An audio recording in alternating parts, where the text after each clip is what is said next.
Pesto is an excellent way to use up an abundance of late summer vegetables, and when combined with pasta, you have a delicious meal on the table in less than 20 minutes. Now, normally pesto is green, as you know, traditionally made with basil, but this pesto is red, and it starts with a roasted red pepper and lots of tomatoes. First, we want to blacken the pepper all over on a flame. What this will do is it'll bring out the sweetness and earthiness of the pepper, and it loses that bitterness that it has when it's raw. Now, if you don't have a gas burner, you can also do this under your broiler on a sheet tray, and it'll just need a few minutes per side until it's blackened all over. While your pepper is blistering, have a pot of water coming up to a boil. This is ready to go.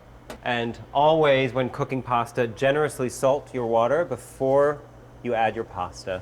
A good 3 or 4 big pinches of salt should do it. And the whole pound of spaghetti goes right in, just like that.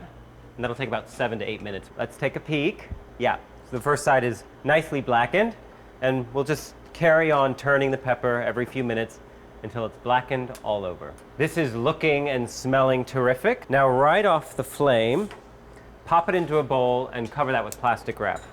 This needs to steam and soften for about 10 minutes, and while it does that and the pasta finishes up, we'll make our pesto. Our pepper is all steamy soft. Let's take a peek. That looks good. A little trick for getting off the skin quickly and without too much of a mess. Have a few paper towels, and the skin tends to cling right to the paper towel like this, just with a little bit of a rubbing. You can get the skin off very quickly and efficiently this way. So you can sort of just yank on it with your hands, and it should pop right off like that.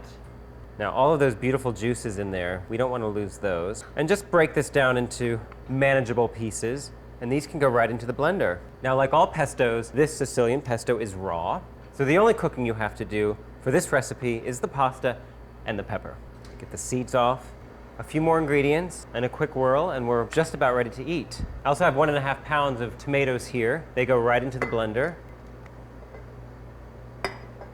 And to this also, we have for sweetness 2 tablespoons of golden raisins, 5 anchovies that have been rinsed and patted dry, and 3 tablespoons of capers. Look for these salt pack capers, I find have a better flavor. And blanched almonds that have been toasted to a nice golden color. It takes about 10 to 12 minutes in a 350-degree oven. That's 1/3 of a cup of blanched toasted almonds. So start on a low speed, let it get going. Once those tomatoes start breaking down, you can crank the speed. Just a few more ingredients before we're finished here. 1/4 cup of extra virgin olive oil. Okay. And cheese. Parmigiano Reggiano, 2.5 ounces. That's about 1/3 of a cup. You can measure it out, but I'm just gonna use my eyeballs. You can always add more if it's not cheesy enough for you. And always buy your Parmesan in a big hunk like this. Do not buy the pre-shredded or pre-grated cheese. It is not nearly as good as the real thing. And one more quick whirl in the blender. Okay, and of course we have to season this with a little salt and pepper, but I want to taste it first.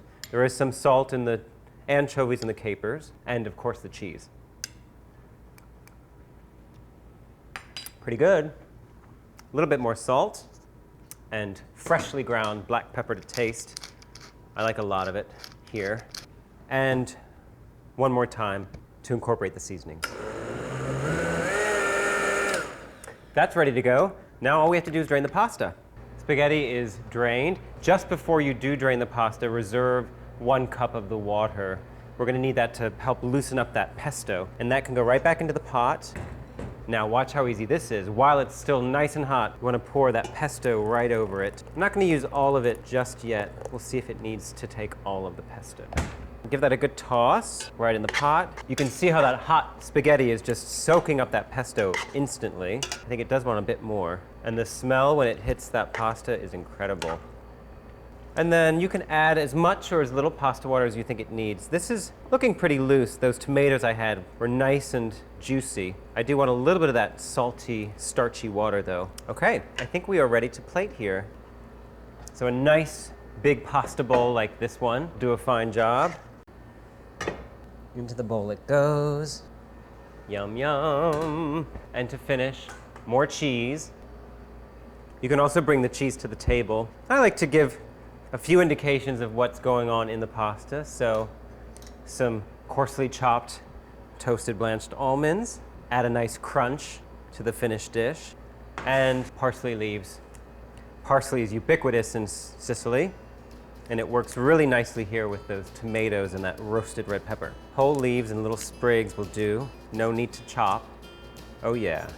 How easy was that? In under 20 minutes, we have this gorgeous Sicilian pesto pasta. Serve it with a delicious red wine, and you have a fantastic any night meal. Happy eating.